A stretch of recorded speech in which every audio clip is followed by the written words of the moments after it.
Hi guys, and welcome back to It's a Chore Thing. Today I'm going to be doing a cook with me and make this a delicious cannoli cake that my family has been asking me to make for about a week now. It takes about an hour to make and is super delicious. So if you love anything cannoli like we do in this house, then stick around and I'll show you how I made it. To begin making the cake, you're going to need 2½ cups of flour, 1¾ cups of sugar, 3 eggs, 2½ teaspoons of baking powder, a half a teaspoon of salt, 1½ teaspoons of vanilla extract, 1¼ cup of milk, and 3/4 cups of unsalted softened butter. Now before you begin, you're going to want to grease and flour 2 9-inch round cake pans and preheat your oven to 375 degrees. To begin making the cake, you want to mix together your flour, baking powder, and salt.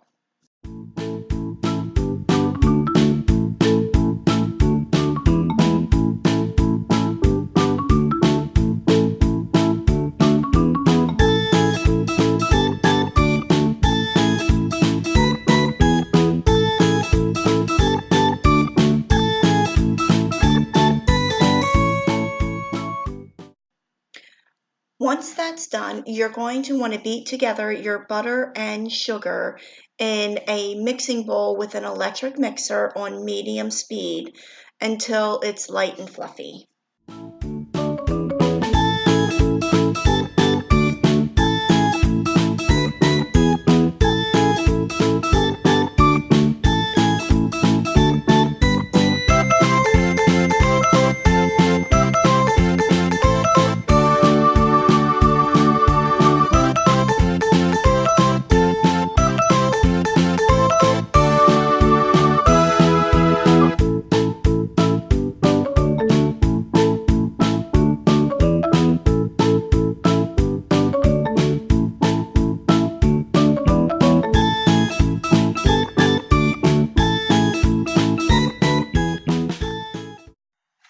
Next, you're going to want to add in your eggs one at a time and making sure that it's well combined before adding the next one.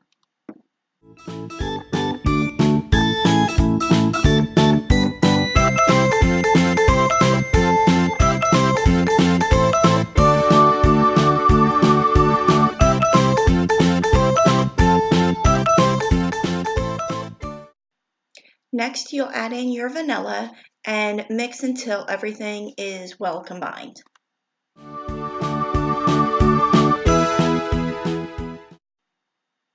Now you're going to alternate adding the dry ingredients and the milk into the butter and sugar mixture and beating after each addition until just combined.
Once the batter is all mixed together, you're going to want to divide them into the two 9-inch cake pans.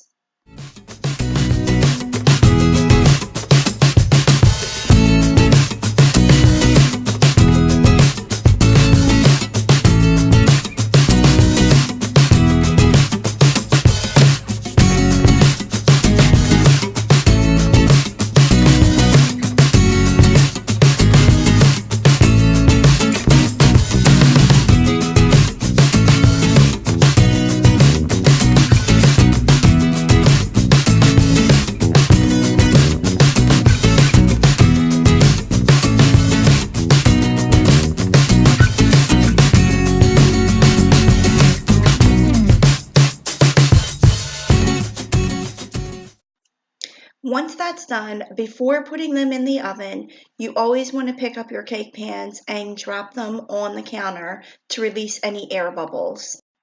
Now you just place your pans into your preheated oven for 20 to 25 minutes. And yes, I'm sorry, I know, my oven is filthy and needs to be cleaned. Now while your cake is baking, you can start your frosting. For this you'll need 10 ounces of ricotta cheese, 16 ounces of mascarpone cheese, 3 cups of powdered sugar, one 12-ounce package of mini chocolate chip morsels, a half a teaspoon of ground cinnamon, 1 teaspoon of vanilla extract, and a quarter teaspoon of salt. To begin making the frosting, you're going to want to beat together the ricotta and mascarpone cheese in a large mixing bowl with an electric mixer on medium speed until everything is combined.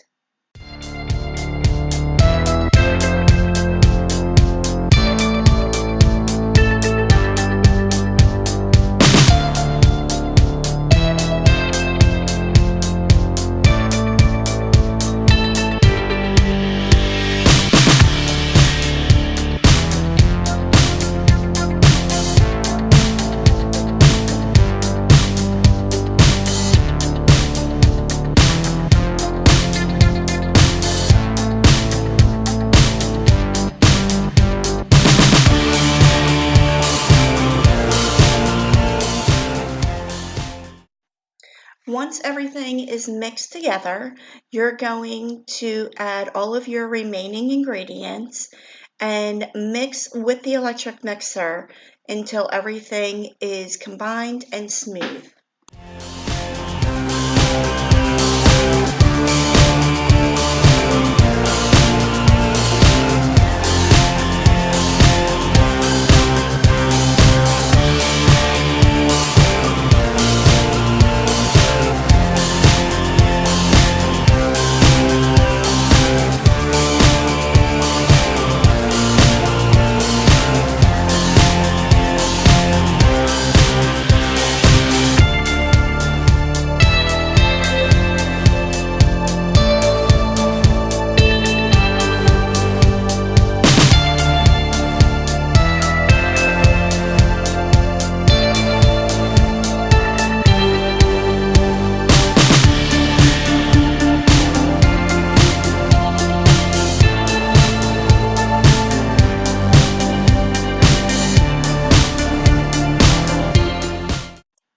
Once the cakes are finished baking, you'll want to take them out and let them cool for 10 minutes in the pan.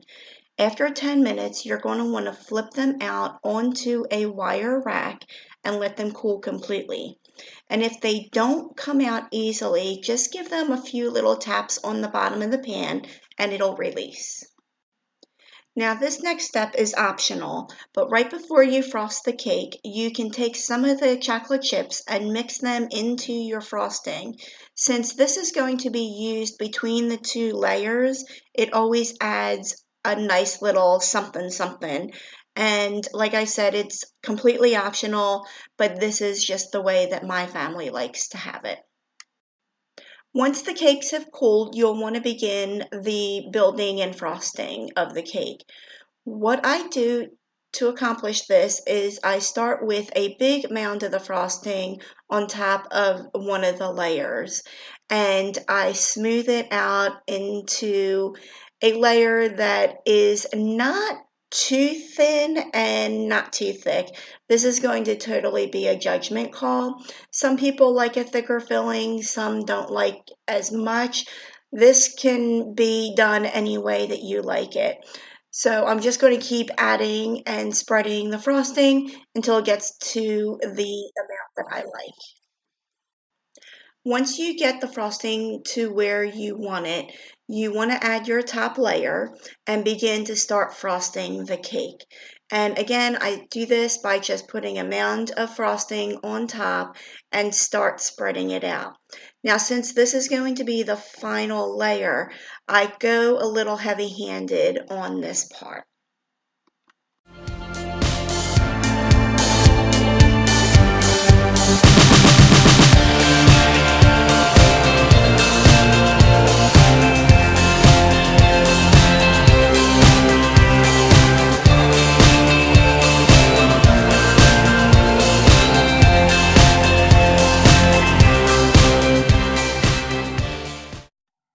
Once you've finished frosting the top, you're going to want to get a smaller spatula or a butter knife and start frosting the sides.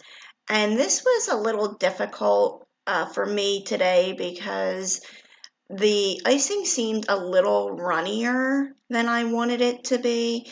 And I think it was because the heat was on and it was hot in the kitchen and it was just affecting the frosting. But we just made the best of it and finished icing the cake.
Now, once you've finished icing the cake, you're going to want to take the remaining chocolate chips that you have left and put them onto the side of the cake.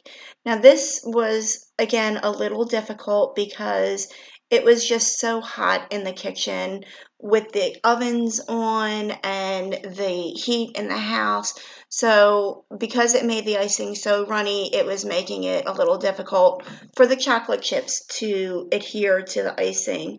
But again, we just made the best of it and did the best that we could.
So this is how the final cake turned out. Again, you'll have to forgive the icing. Like I said, it was very hot in the kitchen and we were just trying to make the best of it. She may not look pretty, but she sure tastes good. Thank you all so much for watching, and I hope you enjoyed this video. And let me know in the comment section if you decide to make it. Don't forget to give this video a thumbs up and also hit that red subscribe button to become a part of my YouTube family. And until the next time, I hope you all have an amazing day.